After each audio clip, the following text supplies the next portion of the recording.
Hello guys, how are you? I'm Hardeep Singh. Welcome back to your own YouTube channel. IELTS updates and recent exams. For more updates related to recent IELTS exam writing test topics, listening, reading, practice test, and speaking, you got guesswork. Please, guys, participate in everyday listening and reading practice test to achieve your desired band score in your actual IELTS exam. Please hit the like and subscribe button. Press the bell icon for the upcoming notifications. Don't forget like, subscribe and share my YouTube channel and my Facebook page, IELTS updates and recent exams. This is the IELTS listening test. You will hear a number of different recordings and you will have to answer questions on what you hear. There will be time for you to read the instructions and questions and you will have a chance to check your work. All the recordings will be played once only. The test is in 4 parts. At the end of the test, you will be given 10 minutes to transfer your answers to the answer sheet. Now turn to part 1.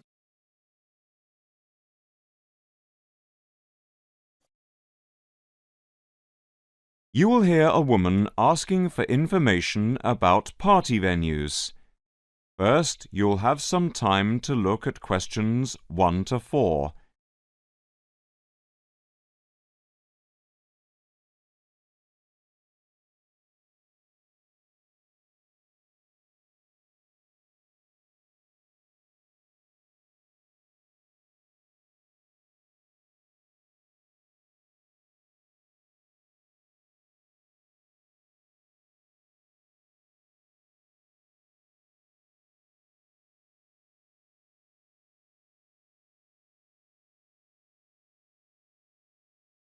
Listen carefully and answer questions 1 to 4. Hi, good morning. My name's Alan. What can I do for you? Hi, my name's Rachel Wilson. I understand you hire out rooms in the community centre as venues for parties. Yes, we do. We have various sized accommodation. It depends on what you're looking for, really. We're looking to hold a party, a children's birthday party, and we need a room that holds about 90 people with space for a small disco area, games, dancing and food. Well, we have a large room, and it would certainly hold at least 100 people comfortably. It is used a lot for parties, things like that. That sounds as if it might be suitable. I've tried various venues and they're either booked up or they don't hold enough people. Can you tell me when you were thinking of holding the party? I know it's short notice, but we wanted to hold it Saturday week. That's September the 21st. Let's have a look. Yes, you're in luck. The Mandela Suite is free then. I'll just write that down. MANDELA. And the time? When were you thinking of holding it? In the afternoon, from 3:30 p.m. to 9 o'clock p.m. Yes, OK. There's no smoking on the premises, and we are only licensed to have soft drinks. That's OK. I think I'm happy to go ahead. Before you hear the rest of the conversation, you'll have some time to look at questions 5 to 10.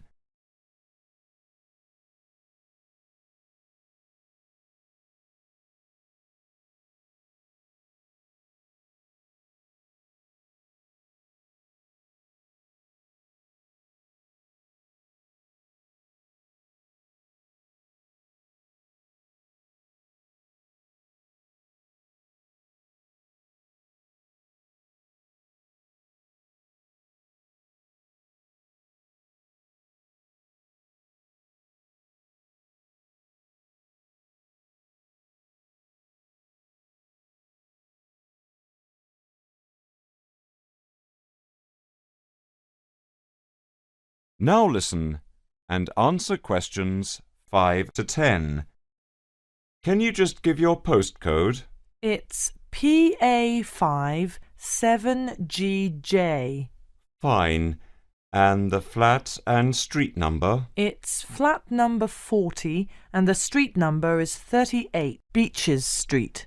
OK, so that's flat 40, 38 Beaches Street. Yes, that's right. And a contact number? My landline is 223279 with the code, but I'll give you my mobile number, which is 07897293381. OK. Can you tell me how much it will cost? It's quite reasonable, actually. It's £115 for the hire of the room, with tables and armchairs. But if you want to hire disco equipment, we've got a basic system with speakers and other equipment for £25. But there is no technician around in case anything goes wrong, and of course, it's optional. That would save us carting something from home, but maybe we should have a spare sound system just in case. We have never had any problem with the system, but you might not want to take any chances. What about catering? Well, we had thought of getting everyone to bring something. We have someone who can do catering for £9 a head, including the cake if required. That's handy, but it's a lot as we have a fairly tight budget. So, you want to go ahead with the booking? Yes, certainly. OK.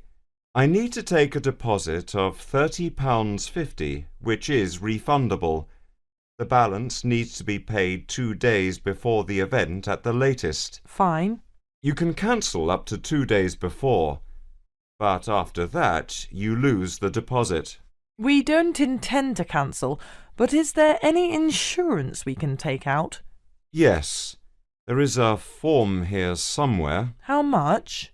Let me see, it's only £9 for the 24-hour period, and that covers you for cancellation, damage and injury. Well, at least we'd better have a look at it. How would you like to pay the deposit? Cash. I'll give you a receipt. There you are. 10, 20 and 30. £30, Rachel Wilson. Thank you very much. I'm really glad I found somewhere. We have been trying to book a place for the past 2 weeks. So thank you again and bye for now.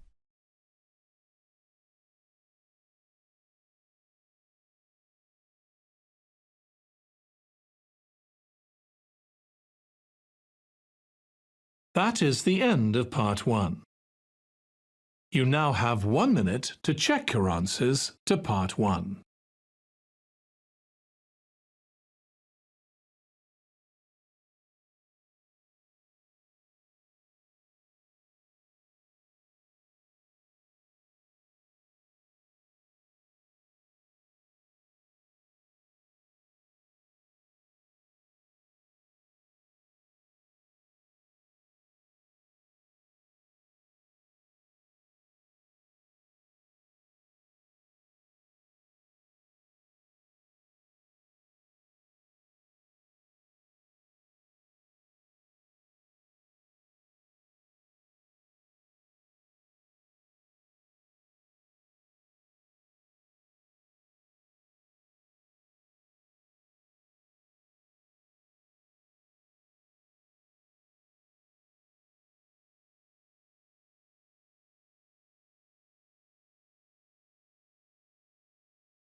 Part 2.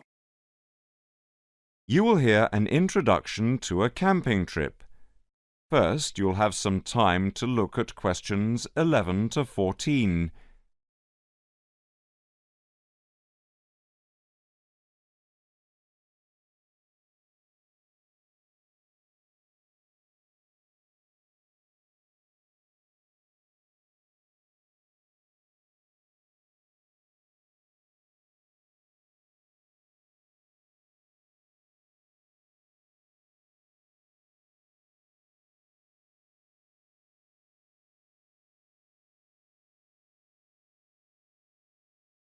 Now listen to the talk and answer questions 11 to 14. So, as you see, it's going to be quite an action-packed weekend. Well, that's all from me, so I'd now like to hand you over to Mary, who is going to tell you about the camping trip we've arranged for the coming week. Mary, it's over to you. Thanks, Pete. Well, as Pete just mentioned, the camping trip has been organised for the coming week, which means that it will probably be quite chilly, especially at night, so I guess clothing would be a good place for me to start. Now, as I said, be prepared for some chilly starts. A good woolen sweater is an absolute must. Thermal underwear would also be a good investment, although I'm not suggesting you dash out and buy some. But if you do happen to have some knocking around, I'd certainly recommend taking them. You may also consider taking walking boots. They really do help to protect your feet from the undergrowth and offer good support for your ankles. In fact, sprained ankles are one of the most common injuries on trips such as this one. But if you don't have any, don't worry too much. A good, strong pair of shoes will do just as well. After all, we're not going rambling or potholing. But what I strongly suggest is that you buy some lightweight waterproof clothes. You know the sort of thing. They fold up very small and easily fit into your pocket. But do make sure they are both windproof and waterproof. This is very important because it can get very windy on the moors this time of year, and the chill factor can actually be very dangerous. People have even died from exposure simply because they weren't protected from the wind. So make sure you have those waterproofs with you. Before you hear the rest of the talk, you'll have some time to look at questions 15 to 20.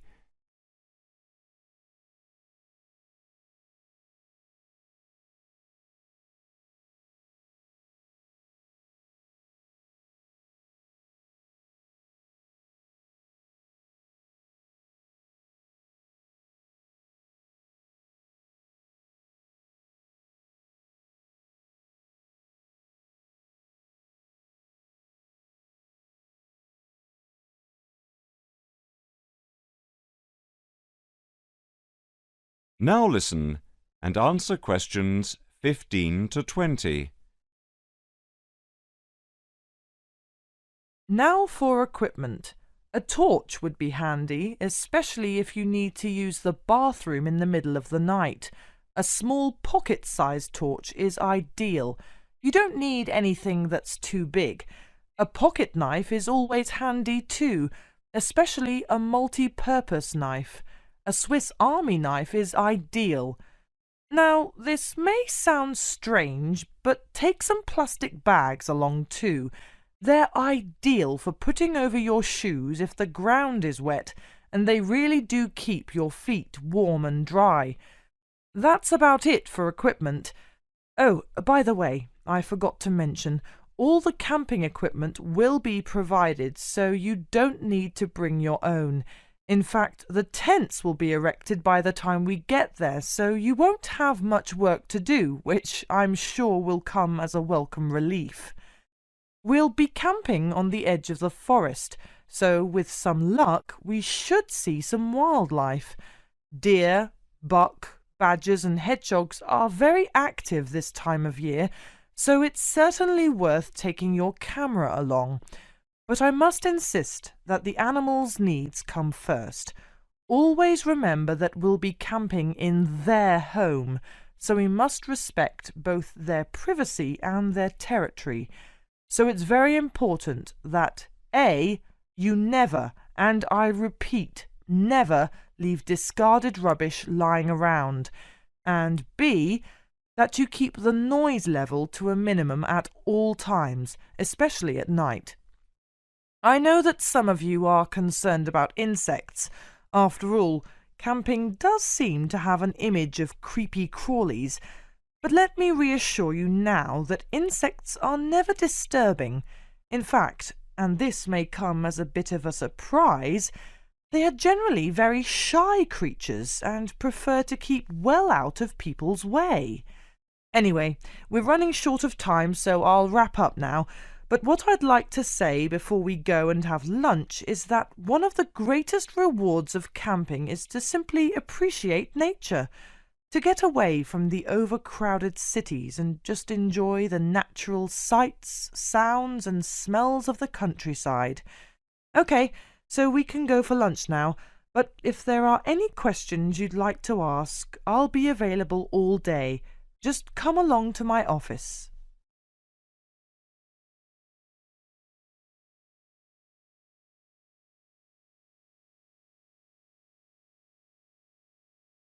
That is the end of Part 2. You now have 30 seconds to check your answers to Part 2.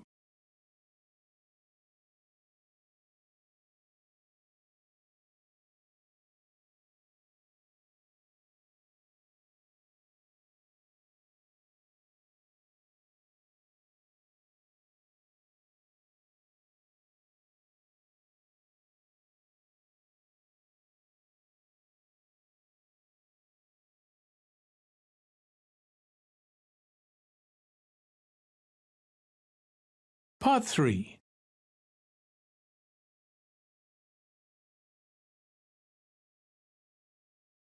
First, you'll have some time to look at questions 21 to 25.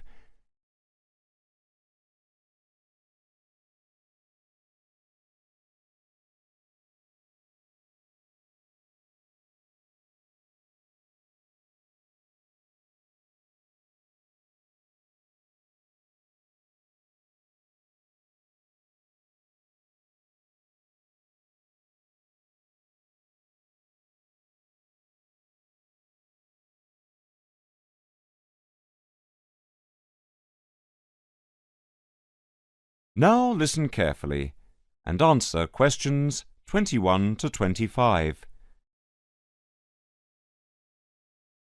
Hi, my name is Rosanna McLaren. I'm a bit early, but I have an appointment to see the Assistant Registrar, Andy Matthews, at 10 a.m. Hi, I'm Andy Matthews. Nice to meet you. Nice to meet you. My tutor advised me to come to see you about changing my course. Yes, I've had an email from your tutor, David Vine. Let me just call it up. Here we are. It says Tutee Rosanna McLaren is on the Wednesday part-time course and wants to change to the distance learning program. Have you any problems with the course itself? Oh no, I love it. I think the course is really worthwhile.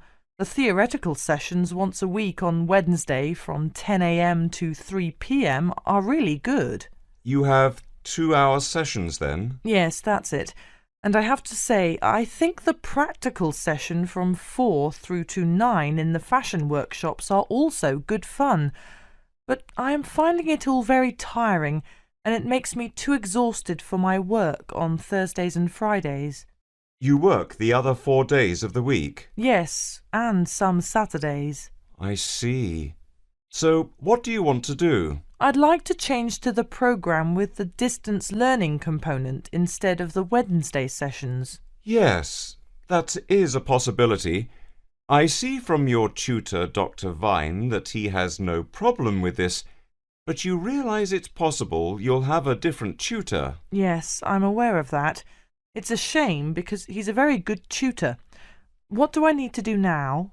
First, we just need to fill in this transfer form and the claim form for the reduction in fees. Oh, I didn't realise it was cheaper. Oh yes, it's £1,000 less a year. It gets even better.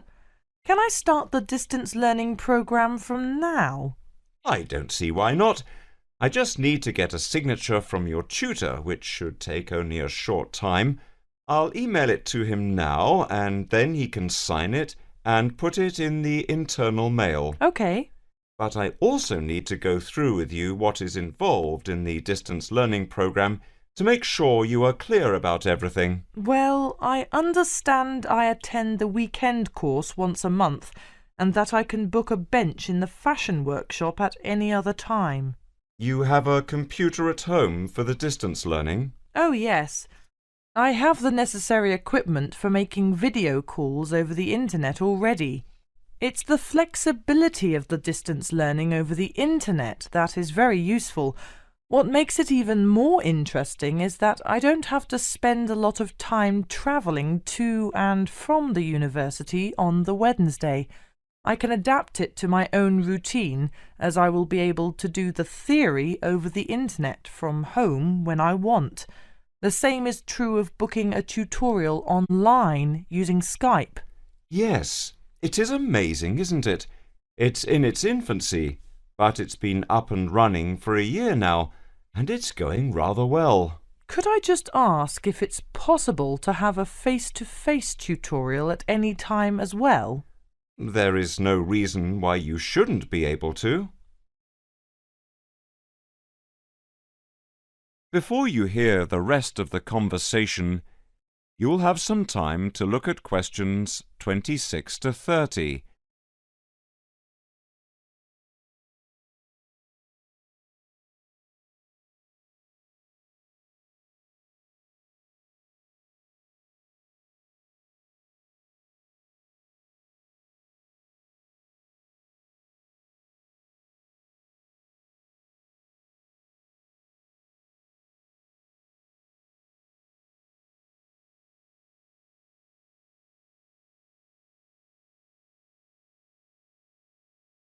Now listen and answer questions 26 to 30.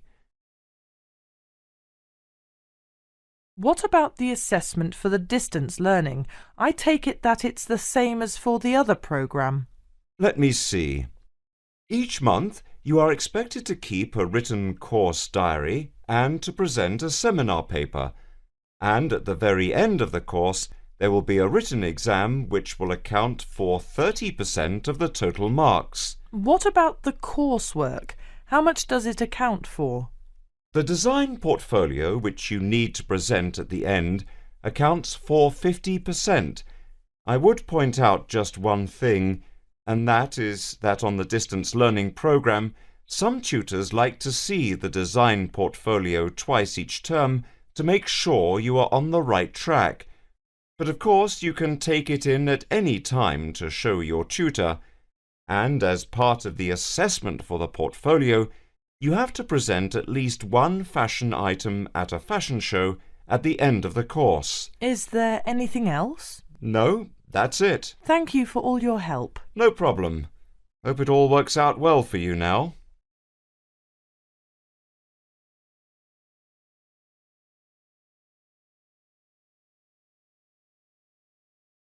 That is the end of part 3. You now have 30 seconds to check your answers to part 3.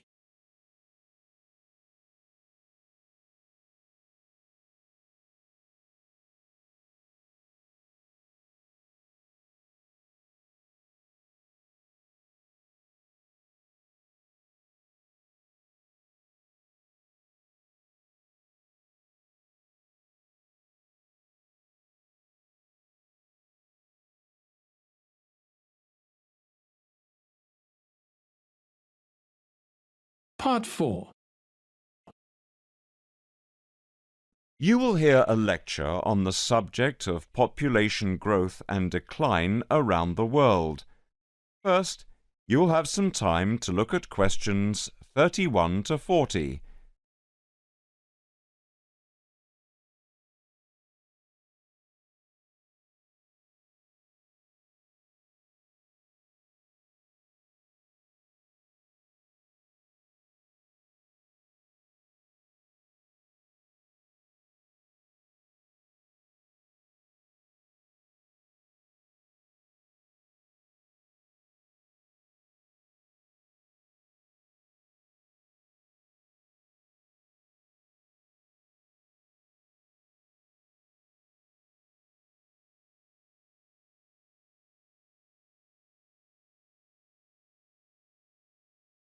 Now listen carefully and answer questions 31 to 40.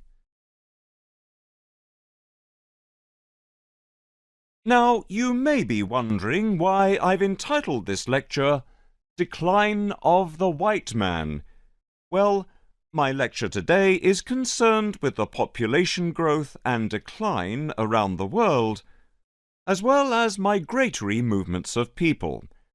But first of all, it's important for us to cast our minds back several hundred years to the time of the great explorers and the founding of America. When Columbus discovered America in the 15th century, it sparked off the imagination of many people. Europe at the time had reached a level of technology and social stability that allowed them to explore the world, and in doing so they realized that the world was much bigger than they'd previously imagined, with vast areas of largely uninhabited land, such as the newly discovered America. Moreover, overcrowding in European countries, together with a desire for economic expansion, led many people to look to the newly discovered lands. However, not only was America sparsely inhabited, it was rich in natural resources, such as iron ore, coal, and tin. In other words, it meant that the people of Europe could increase their already significant wealth, and in doing so, increase their domination over the world. So it was that many thousands of people migrated to the new land. Over time, of course, America rose to become an economically very powerful nation, a superpower in fact, and as a superpower, they now dominate world trade. But let us come back to modern-day Europe for a moment.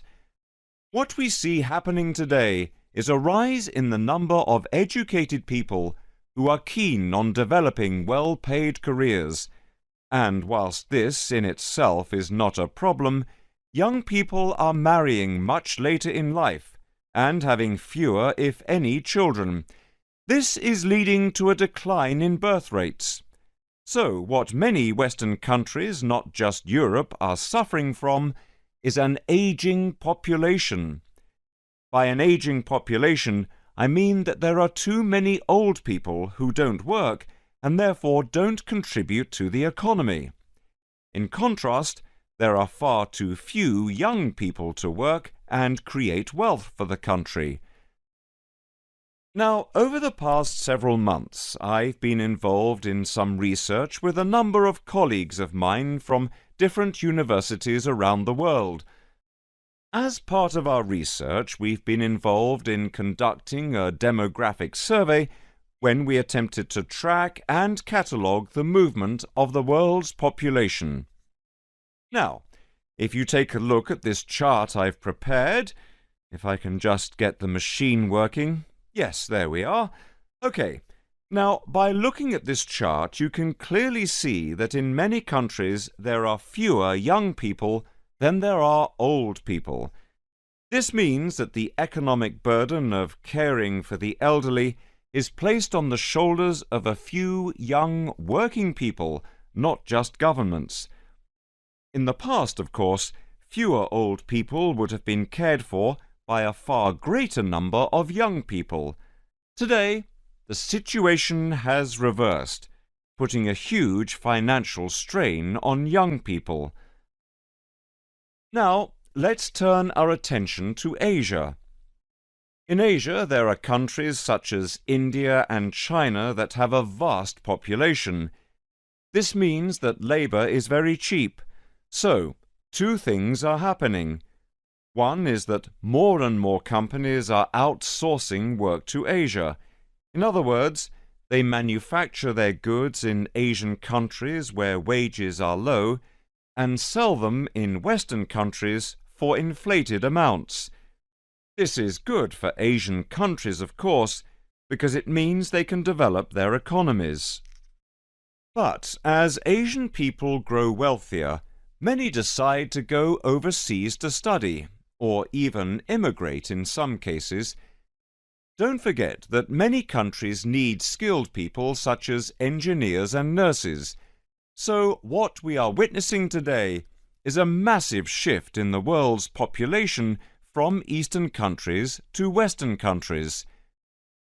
Now, If you take a look at this second chart I've prepared, you'll see that in 1999 alone, over 250,000 people moved from Asia to Western countries such as Canada, Australia, New Zealand, and, of course, here in Britain. And over 80% of migrants were university students. But if we look back to the beginning of the 1990s, we can see a gradual rise in the number of migrants, from somewhere in the region of 45,000 in 1990 through to 136,000 in 1995 and 200,000 12 months later. And based on the present rate of expansion, we estimate that by the year 2010, somewhere in the region of 750,000 people will migrate from Asian countries to Western countries every year. Asians, though, are generally far more family-oriented than Western people are. Obviously, this is merely a cultural difference.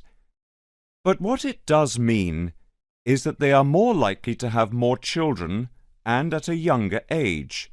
So what this means is that as the white population decreases, the Asian population increases. Therefore, by the end of the century, it may well be an Asian country that has the economic power.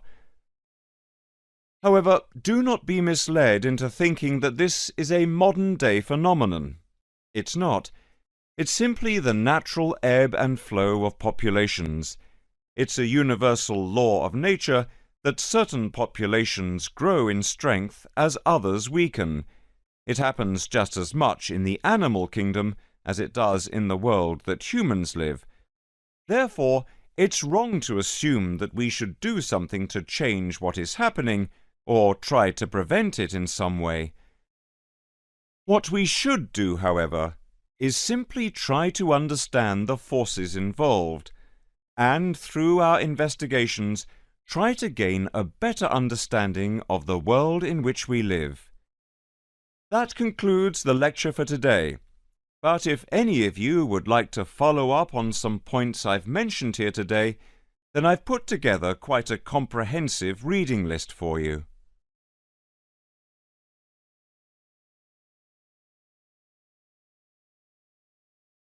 That is the end of Part 4. You now have 1 minute to check your answers to Part 4. You would now have 10 minutes to transfer your answers to the answer sheet. So guys, don't forget like, subscribe and share my YouTube channel and my Facebook page, IELTS updates and recent exams. For more updates related to recent IELTS exam writing test topics, listening, reading, practice test and speaking, you got guesswork. Please guys, participate in everyday new IELTS listening and reading practice tests to achieve your desired band score in your actual IELTS exam. For more IELTS material, visit my official website www.ieltsupdatesandrecentexams.com. The link is given below in the description. If you need PDF files of latest IELTS material, then please join my Telegram channel. So guys, please write your score below the comment section. Again, thanks for listening. God bless you all guys. Stay tuned, stay safe.